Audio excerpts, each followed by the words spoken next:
ഓം നമോ ഭഗവതേ വാസുദേവായ. ഹരിമുരളീരവത്തിലേക്ക് എല്ലാവർക്കും സ്വാഗതം. നാരായണായ നമ നാരായണായ നമ നാരായണായ നമ നാരായണ നാരായണായ നമ നാരായണായ നമ നാരായണായ നമ നാരായണ. ഇന്ന് നമുക്ക് 3ഉം 4ഉം ശ്ലോകങ്ങൾ നോക്കാം. ശ്രീമന്നാരായണീയം ദശകം 40 പൂതനാമോക്ഷം. ശ്ലോകം 3. ഇഹ ച സന്ധ്യനിമിത്തശതാനി തേ കടകസീംനി തതോ ലഘുഗമ്യതാം ഇതി ച തദ്വചസാ വ്രജനായകോ ഭവതപായ ഭിയാദ്രുതമായയൗ. ഈ ശ്ലോകം എങ്ങനെ ചൊല്ലിയെന്ന് നോക്കാം.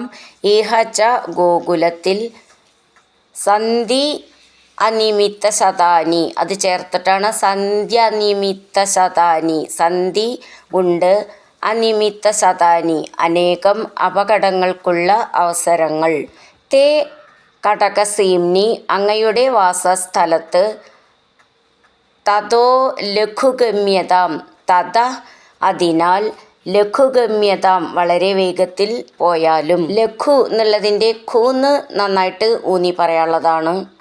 ഇതി എന്നീ പ്രകാരം, തദ് വചസ അതാണ് തദ്വചസ വസുദേവ വാക്യശ്രവണത്താൽ, വ്രജനായക നന്ദഗോപൻ, ഭവതപായ ഭിയ അങ്ങയ്ക്ക് അപകടം ഉണ്ടാവുമെന്ന ഭയത്താൽ, ദ്രുതം വളരെ വേഗത്തിൽ, ആയയൗ മടങ്ങിയെത്തി.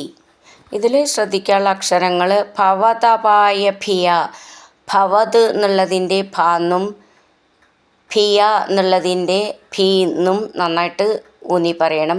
ദ്രുതം ആയയൗ അത് ചേർത്തിട്ടാണ് ദ്രുതമായയൗ.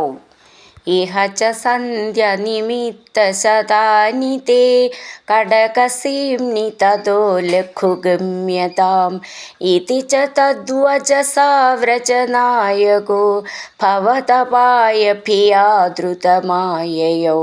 അടുത്തത് 4ാമത്തെ ശ്ലോകം.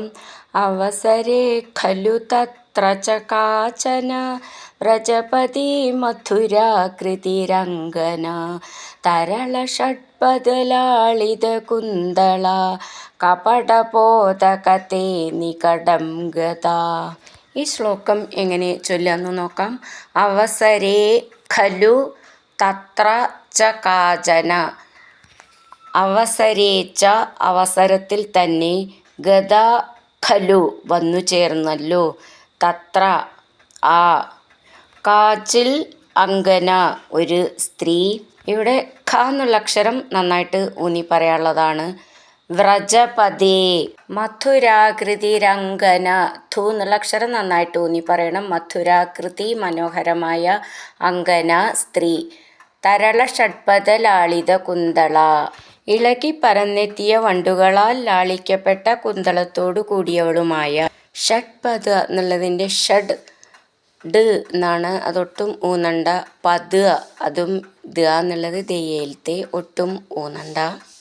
കപടപോതക മായ കൊണ്ട് കുഞ്ഞായി ചമഞ്ഞവനെ. തേ നികടം ഗത അങ്ങയുടെ സമീപം ഗമിച്ചവളായി തീർന്നു. അവസരേ ഖലു തത്ര ച കാചന വ്രജപതി മഥുരാകൃതിരംഗന തരള ഷഡ്പദലാളിത കുന്തള കപടപോതകതേ നികടം ഗതാ. ഹരിനാരായണ ഗോവിന്ദ ജയ നാരായണ ഗോവിന്ദ, ഹരിനാരായണ ജയ നാരായണ ഗോവിന്ദ ഗോവിന്ദ ഗോവിന്ദ.